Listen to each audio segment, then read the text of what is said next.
Support independent media and leave the smoldering ruins of corporate idiocy behind with Second Wind logo products from DFTBA. Head on over to shop.secondwindgroup.com for shirts, stickers, and the satisfaction of helping sustain a worker-owned outlet.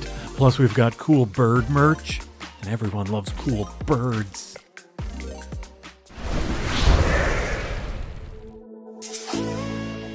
This week, we're gonna talk about Power. That's right, the Starz franchise produced by Curtis 50 Cent Jackson that launched in 2014, spanning 4 television shows with a total of 181 episodes across a total of 18 seasons, with 2 more in the works. It's a franchise that absolutely, positively, definitely exists. And it's all available on Lionsgate Plus, a streaming service that also absolutely, positively, definitely exists. And now, all I need to do is just log in and watch it. God damn it. You have no power here. Sure. Well, I guess we're still gonna talk about power. I mean, I got the pitch approved. I'm sure I can think of something that talks about power in pop culture. Power is a curious thing. Hey, wait a minute. Never mind, that'll do. So this week, we're gonna talk about House of the Dragon, the Game of Thrones spin-off, which is currently airing its 3rd season on HBO. Game of Thrones has always been preoccupied with the idea of power. Knowledge is power. Seize him. Power is power. In particular, the idea of agency over power. Who holds power and who wields power. How much of an individual's fate is a result of their own choices and decisions, and how much is a direct or indirect result of factors outside of their control and occasionally even awareness. The structure of Game of Thrones, after all, presented a world in which kings and queens seemed beholden to the butterfly effect. A dragon flaps its wings in Essos, and the Iron Throne of Westeros lies in ruin a few years later. A Targaryen at the head of a Dothraki army. What then? The narrow sea still lies between us. I'll fear the Dothraki, the day they teach the horses to run on water.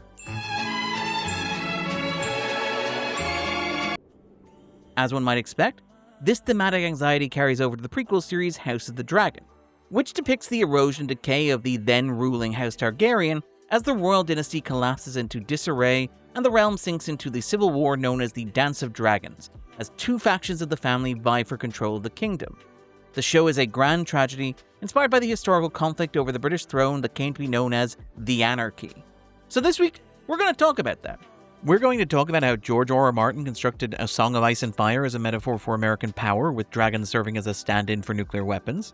We're going to discuss how House of the Dragon explores the question of how such power can be controlled, if at all. And finally, we're going to look at this in the broader context of contemporary culture's exploration of similar themes and the anxieties that this might be tapping into. This will involve spoilers for the first 3 episodes of the 3rd season of House of the Dragon, so consider yourself warned. With that in mind, let's get straight to the hot takes.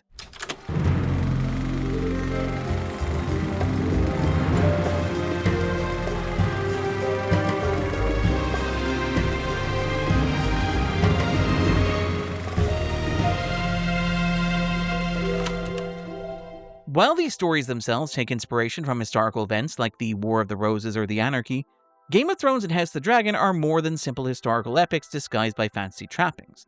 They are also very pointed political allegories for contemporary America.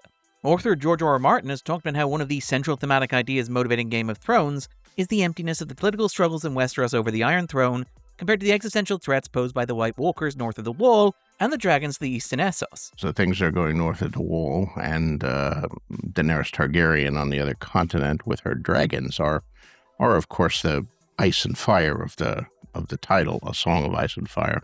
The central stuff, the stuff that's happening in the middle in King's Landing, the capital of the Seven Kingdoms. One of the dynamics I started with there was the sense of people being so consumed by their petty struggles for power that they're blind to the much greater and more dangerous threats that are happening far away on the periphery of their kingdoms. If the existential threat posed by the Night King and the White Walkers can be read as a metaphor for climate change, and how so many of the modern powers that be are too preoccupied with their own petty squabbles to do anything about it, something that Martin openly concedes. We have things going on in our world right now like climate change that's, ultimately a threat to the entire world, but people using it as a political football instead of, you'd think everybody would get together. This is something that can wipe out possibly the human race. So I wanted to do an analog. Then it seems fair to acknowledge that the dragons are a metaphor for the threat of nuclear proliferation and annihilation. For centuries, House Targaryen asserted control of Westeros through its dragons, which are obvious stand-ins for weapons of mass destruction, to the point that Martin has described them as a nuclear deterrent. With Dany, I'm particularly looking at what effect great power has upon a person. She's the mother of dragons, and she controls what is, in effect, the only 3 nuclear weapons in the entire world that I've created. What does it do to you when you control the only 3 nuclear weapons in the world, and you can destroy entire cities or cultures if you choose to? Game of Thrones was largely a story about the inherent absurdity of cult of personality in general and dynastic rulers in particular. It was an exploration of the fantasy trope of the divine right of kings, interrogating the absurdity of entrusting power to those who came to it by virtue of accident of birth. What's the saying? Every time a Targaryen is born, the gods flip a coin. Particularly within an incestuous political elite that was so inbred in the real world that hemophilia came to be known as the royal disease, because it was so common among European rulers, resulting in genealogies that look less like family trees than they do plates of spaghetti. Central to Game of Thrones was the story of Daenerys Targaryen, seemingly the last surviving member of the Targaryen dynasty, motivated to reclaim the Iron Throne of Westeros and shocked when she is received in this foreign land not as the liberator that she presents herself as being, but instead as an invader coming from outside. Throughout the series, Daenerys fashions a heroic mythology around herself. A large part of this comes through her liberation of Slaver's Bay, an intervention that is initially framed as morally straightforward, but which quickly evolves into an ethical quagmire. Martin has denied that this plot thread was inspired by American interventions in Iraq or Afghanistan, but also concedes that the comparison makes sense.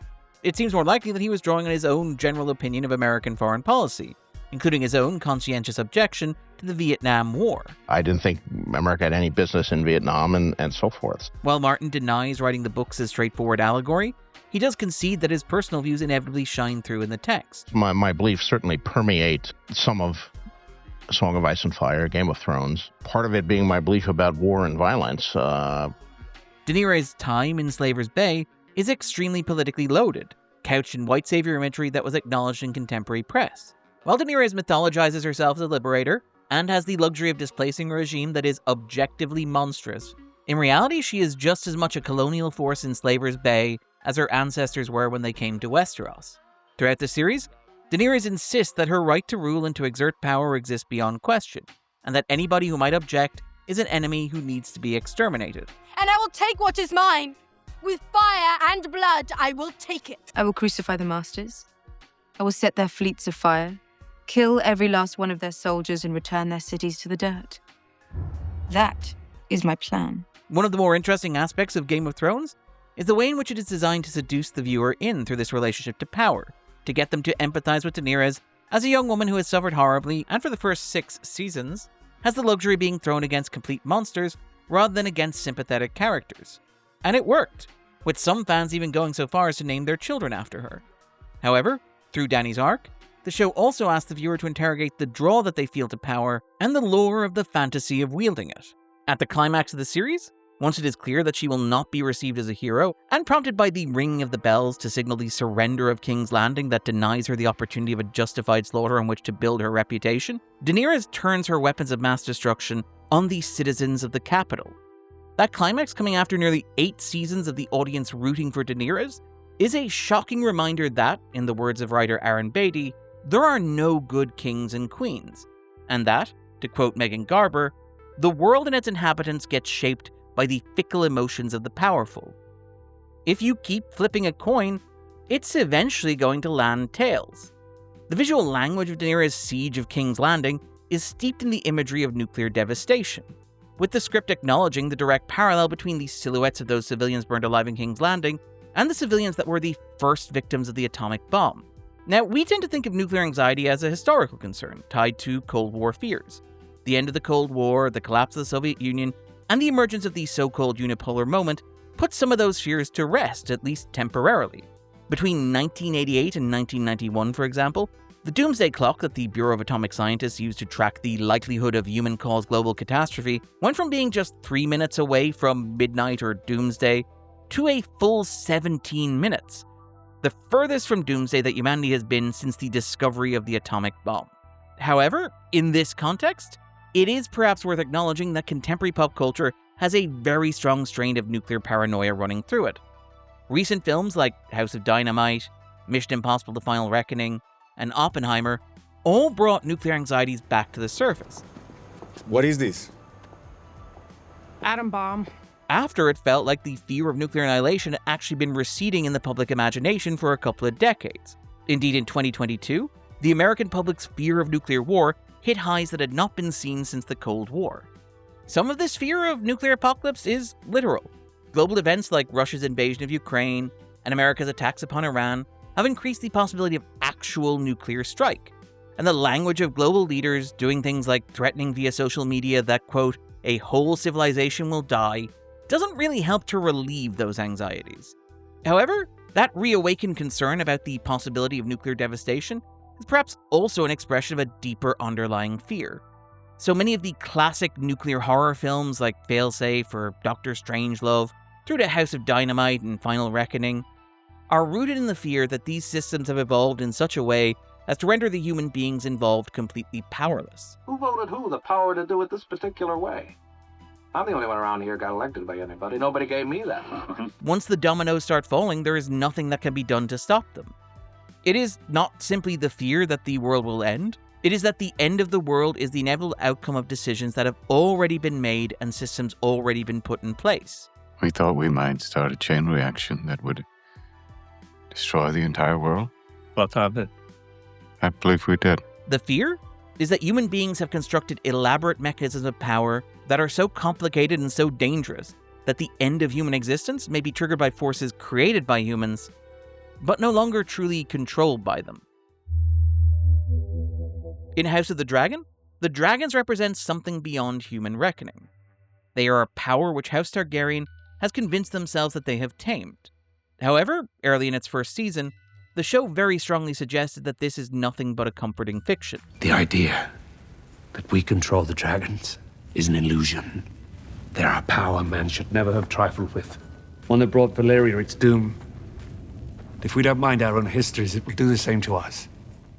In terms of the contemporary resonance of these Game of Thrones spin-offs, it is perhaps worth situating this fantastical civil war, known as the Dance of Dragons, within the larger range of recent films and television shows imagining the United States sinking into a second American Civil War. There is clearly something percolating in the collective unconscious, working its way out through mass media. There was one program in particular that terrified my client the most. A simple 3-stage maneuver that could topple a country's government from within. What's the third stage? Civil war. Because if the target nation was dysfunctional enough, it would, in essence, do the work for you.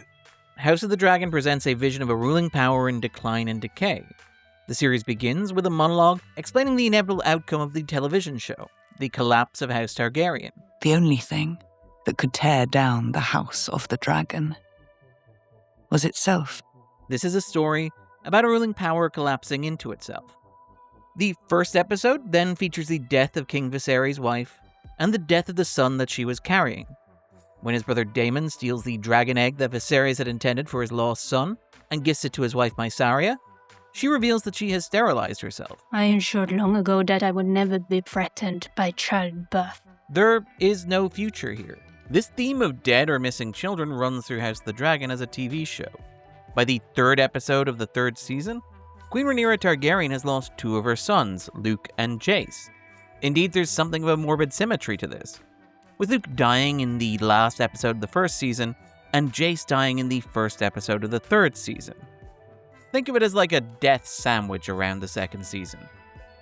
Corlys Velaryon and his wife Rhaenys Targaryen lose their daughter Lena to childbirth, and they believe that their son Lenore was killed in a duel. It's not subtle symbolism that in both cases, all that Corlys and Rhaenys are left with is ash. To avenge the death of Luke, Prince Daemon Targaryen hires 2 assassins to murder Prince Aemond. When they cannot find Aemond, they settle instead for killing Prince Jaehaerys, the young child of King Aegon Targaryen II. This rot also extends to the physical locations. House Valyrian's seat at Driftmark seems autumnal and decaying. Both Prince Daemon Targaryen and his nephew Prince Aemond Targaryen take up residence in the decaying castle Harrenhal, the ruins' decrepit state reflecting their own fraying psyches. After the death of his wife, King Viserys loses himself in the construction of an elaborate model of Old Valyria, the ancestral home of House Targaryen. It is also, to add a meta layer to this sense of a world caught gazing backwards, a very direct invocation of the opening credits of Game of Thrones. His daughter's friend and his future wife, Alicent Hightower, asks if he believes that such glory lies ahead. Do you believe the Westeros can be another Valyria, Your Grace? Over 1,000 dragons, a navy large enough to span the seas of the world. The glory of old Valyria will never be seen again. And in case you're anxious that the show wouldn't make effective symbolic use of that nostalgic model evoking a lost golden age, don't worry about it. The second season features Viserys' son Aegon destroying the model in a fit of rage following the death of his son Jacaerys at the start of this bloody civil war. And just as an aside, I said in last week's video that narratives of empires and worlds in decline were to the 2020s what the end of history had been to the 1990s, and let's just say that I'm not feeling unvindicated here. Now, House of the Dragon does return to Game of Thrones' fascination with the fickleness of monarchy or the cult of personality as a governing system. Early in the third season, having just seized control of King's Landing, Rhaenyra Targaryen seems to hear the faint echoes of the bells that will set off her descendant Daenerys generations later. In the same episode, struggling to govern this conquered city, she asks her old friend Alicent for advice on how best to rule. Alicent replies, perhaps rulers exercise less agency over their power than they might hope, that power flows as it must, rather than how any individual might choose for it to flow given their own moral compass. You may not rule and remain yourself. You will do things that your heart would have recoiled from before you came to the throne. This idea is made manifest in the third season premiere. Rhaena Targaryen, the daughter of Prince Daemon Targaryen, has long sought a dragon of her own. She finds such a creature named Sheepstealer hiding in the Vale, and she seeks to tame it. It allows her to ride on its back. Convinced that she has mastery of the creature, Rhaena rides it into battle on behalf of her aunt and stepmother Queen Rhaenyra Targaryen. A dragon is a devastating weapon. It lays waste to fleets of enemy vessels. The dragon is also uncontrollable. It attacks ships flying the Valyrian banner, bringing a whole new meaning to the term friendly fire. In the heat of battle, Sheepstealer catches sight of another dragon, Vermax, the steed of Prince Jace, Queen Rhaenyra's son. Despite the fact that Rhaena is allied with Rhaenyra, Sheepstealer lashes out at Vermax, attacking the dragon and its rider.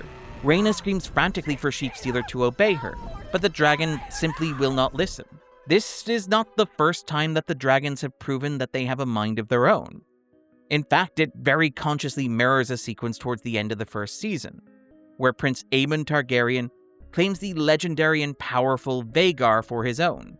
At the season's climax, Aemond uses Vhagar to target his cousin Lucerys, Jacaerys' brother and Rhaenyra's other son. It does not seem like Aemond originally intended to kill his cousin, instead hoping to exact vengeance for a childhood injury. This would of course be serious enough, but the situation escalates. Lucerys cannot control his dragon Eryx, who attacks Vhagar. This prompts Vhagar to respond, killing Eryx and Lucerys. In the moment, it seems quite clear that this is not exactly what Aemond had intended. This is not the only time that Aemond struggles to control Vhagar. It also happens towards the end of the second season as well. It's worth noting that there are some adaptational changes to the show's source material, Fire and Blood, which is presented as an in-universe history of the Targaryen dynasty. There is an understanding that Fire and Blood is not an objective account of history, as history itself is a constructed object. This is part of what drew George R. R. Martin to write Fire and Blood in the first place. And then the other thing that got me going was the thought of history and how history is recorded to us. And the thing is, we don't, we think we know history, but we don't. We don't have time machines. We rely on the people who pass it down to us, and there are often contradictions. There are gaps and ambiguities in the narrative, and the book is written with the assumption of a critical reader who understands that history is often written by the victor. Writer Sarah Hess has talked about this. He's very, very clear in writing the book that it is an unreliable narrative. Nobody in that book actually knows what happened. It's 3 separate reporters saying what they think might have happened and contradicting each other. Indeed, while the show has become a lot more black and white, or black and green, if you will, as it went on, you can see House of the Dragon playing with this question of reliability in the first season, in which Lord Otto Hightower reports to King Viserys awful slander from his brother Daemon about Viserys' dead son. He toasted Prince Balon, The king's son. styling him the heir for a day. The episode itself is very careful to avoid showing Daemon actually uttering the insult, Did you say it? I don't know what you mean. leaving it up to the viewer themselves to decide whether Otto is reporting the truth as it was reported to him, or even just simply making something up to impugn a political rival. The season also creates a historical lacuna so that Rhaenyra's first husband, Lenore, can fake his death and escape to live happily ever after with his lover, creating a deliberate tension between events as they occurred depicted on the show, and history as it is written in the source book. It does feel like the show has moved away from that ambiguity in the seasons that followed, to the point that the second season has Aemond quite literally state to another character that he did not mean to kill Lucerys. I do regret that business with Luke. I lost my temper that day.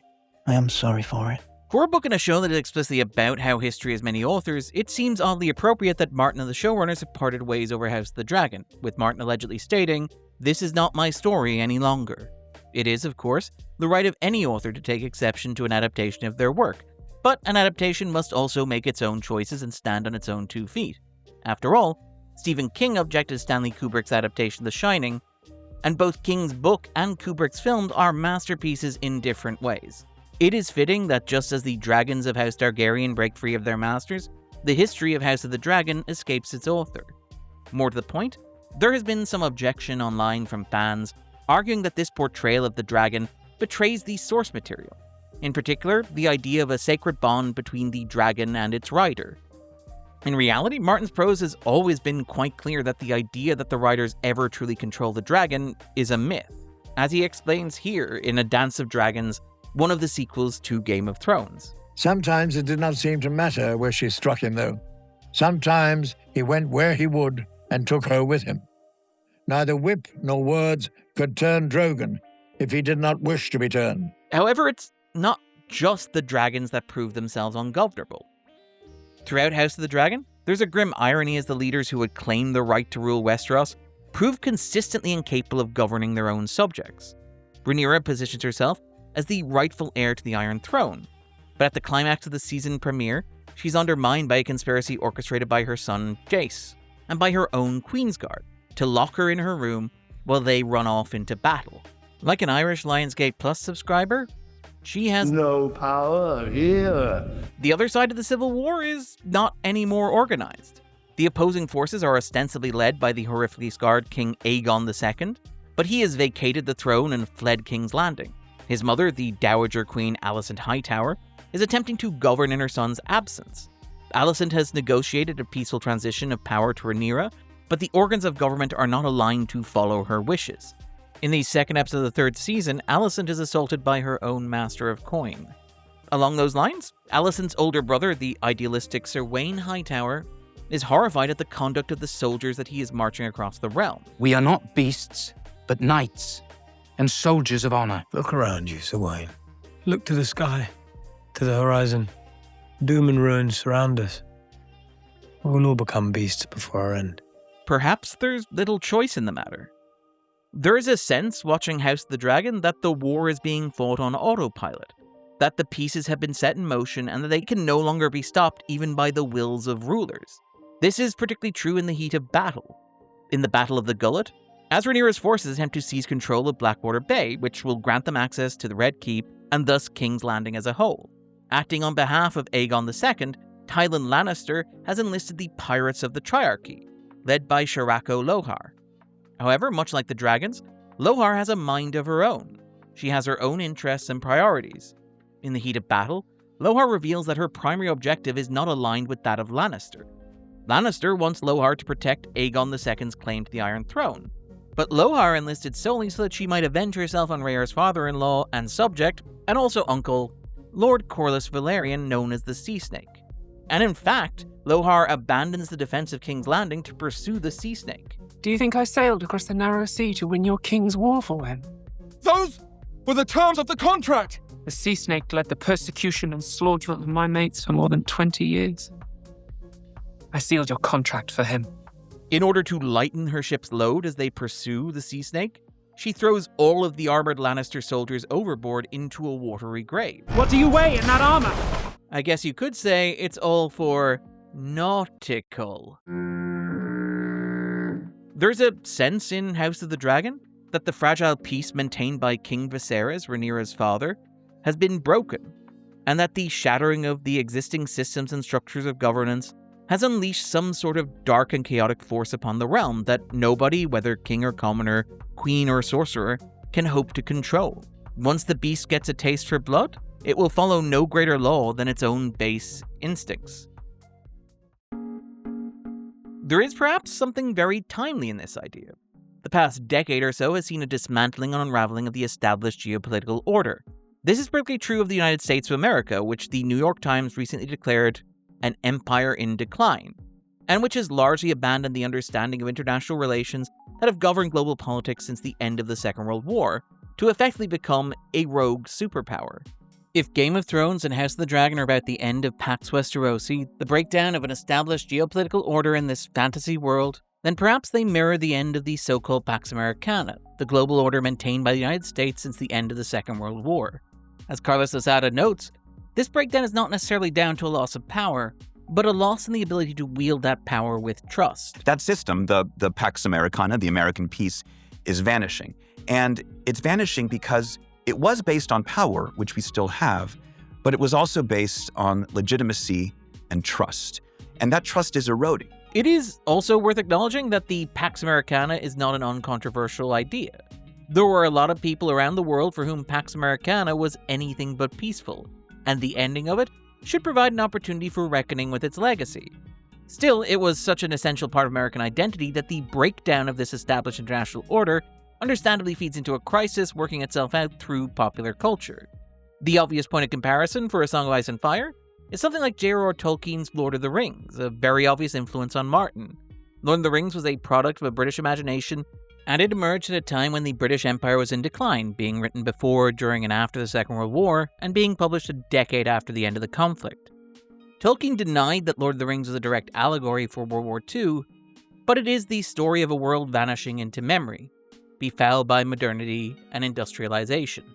It makes sense that A Song of Ice and Fire should reflect a similar moment in American culture, and that its preoccupations should resonate with American history and concerns, particularly the management and application of world-reshaping power, and anxiety about what happens when these structures and systems designed to contain and manage that power begin to break down. There are ways in which contemporary America feels very much like an empire in decline. The President of the United States celebrated his birthday by building a combat sports arena on the front lawn of the White House like a decadent Roman emperor. Elected on the promise of draining the swamp, he has instead turned the water at the Washington Monument green. Now, I normally reserve this clip for talking about movies or television shows, but it really does feel applicable to real life in this case. I know writers who use subtext, and they're all cowards. The past decade has seen a number of seismic disruptions to established systems and infrastructure. Roads, bridges, and railways are all crumbling. Power grids and water systems fail, and those in positions of power do little but line their own pockets and pursue their own ends as the world seems to unravel around them. The past few decades have seen a valorization of disruptors, those who move fast and break things, rarely understanding the things that they are breaking and unable to control what happens as a result. Attempts to cut money from the agriculture budget have led to several counties in Texas declaring a disaster due to a screwworm outbreak. An American foreign intervention in Iran led to a global oil crisis. House of the Dragon might be set in Westeros, but it taps into those anxieties. The feeling that even those individuals holding the greatest power exert little control over what they break. In this context, and perhaps in the context of House of the Dragon as an adaptation of the history of a fantasy world, it is perhaps worth considering Game of Thrones and House of the Dragon as part of modern pop culture's larger reckoning with the great man theory of history. This is, after all, a franchise that is as much about history and about narrative as it is about power. There's nothing in the world more powerful than a good story. Nothing can stop it. No enemy can defeat it. It's a pretty good point, just let's pretend he stopped talking and didn't say anything after that. So the franchise is not just about power, it's about the story of power, how we narrativize power, how we contextualize power, and how power derives legitimacy from those narratives. In some ways, House of the Dragon feels of a piece with the recent wave of historical and biographical films that interrogate the great man theory of history. The argument summarized by Thomas Carlyle that, quote, "The history of the world is but the biography of great men." House of the Dragon is in conversation with this idea. Late in life, King Viserys wonders how history will judge him for failing to pursue power and glory. What will they say of me when their histories are written? I have neither fought nor conquered, nor suffered any great defeat. Is it not better to live in peace than to have songs sung after you are dead? This seems to define Viserys' relationship to his younger brother Daemon, who believes that Viserys never achieved greatness because he was too afraid of indulging in the violence necessary to solidify his place in the history books. He was a fool who sought greatness but shrank from spilling blood to achieve it. When Rhaenyra laments the death of her father and the loss of his peaceful reign, Daemon observes that his brother never even tried to be a great man. Sus valeles, and I've made my peace with him, but he renounced his dragon. Dori koravi orakutas. Hai toluro ondoro kuvos ilza. Gimitas. Now, on the subject of the great man, we've talked about the biographical film before, and relatively recently. But there is a long history of the inspirational biopic that treats history in this way, as nothing more than the stories of remarkable individuals who changed the course of nations. This mode of biopic remained popular into the 2010s, perhaps reflecting broader culture's embrace of the idea that the arc of history could be bent towards something. However, it has fallen out of fashion in recent years, perhaps in part for the reasons we've discussed, leading to a skepticism of the idea of history as a force that can be controlled and mastered, however much power an individual might hold. Modern biopics like Oppenheimer and Napoleon deconstruct that notion of history as the product of great men, suggesting that change is often driven by forces outside of human control. While Napoleon is perhaps the more direct criticism of the historical theory, with Napoleon Bonaparte serving as one of the cornerstones of the great man theory of history, Oppenheimer does feel particularly relevant in the context of House of the Dragon, because it is the story of the man who created the atomic bomb, but who quickly learns that he exerts no power or influence over its use or development. Should I come with you to Washington? What for? Oppenheimer is a film about many things, but it is also about the fickleness of power and mankind's tendency to create or attempt to harness forces beyond their control. Wait, are we saying there's a chance that when we push that button, we destroy the world? Chances are near zero. Near zero. There is a question of whether J. Robert Oppenheimer was really the only man who could have cracked the atomic bomb, or whether its discovery was inevitable and he just happened to be the right man in the right place at the right time. Tellingly, during the atomic test, the customary big red button is not to detonate the warhead, but to abort the test itself. This is something that has been set in motion and unleashed. It would take an active choice at this point to stop it. Unfolding across decades, only 2 American presidents appear on screen, Harry S. Truman and Lyndon B. Johnson. Neither of these presidents was elected by the people, but they ended up in the most powerful office in the world by accident of history. Even Oppenheimer finds himself marginalized within the machinery of his own creation, pushed out of the way of history. Oppenheimer is, in many ways, a Western. Robert built that damn place. He was founder, mayor, sheriff. All it needs is a saloon. And there is a recurring emphasis on trains and railway lines. All America's industrial might and scientific innovation connected by rail. Both in terms of the film's visuals and in terms of its sound. There is a lingering ambiguity about how much agency Oppenheimer exerts, even as the man who gave humanity the power to destroy itself. Are you really driving the train if the train is on track? More recently, Pressure is another World War II movie, but this time about how even D-Day depended on the weather. How the best laid plans of strategists and generals deciding the fate of the world was subject to random patterns that could not be derived from existing historical records. Now, Pressure is quite possibly the daddest a dad movie has ever dadded, the most straight-down-the-middle historical film imaginable, but even it argues that the most powerful forces in the world, in the midst of one of the greatest conflicts in history, were not governed by the wills of great men, but subject to factors as fickle as the weather. The smarter characters in House of the Dragon seem to understand this. Lord Ormond Hightower, cousin to Alicent and Wayne, acknowledges how pointless all this fixation on kings and queens ultimately is. Deducing that Aegon II is dead or has been deposed due to Aemon declaring himself king, Ormond is decidedly unbothered by this. One king is as good as another. Instead, he focuses on what really matters. Mayhaps the weather will hold. In the end, that's all that really counts. Like an Irish film critic subscribing to a third-rate streaming service to watch a franchise from visionary producer Curtis 50 Cent Jackson, House of the Dragon understands that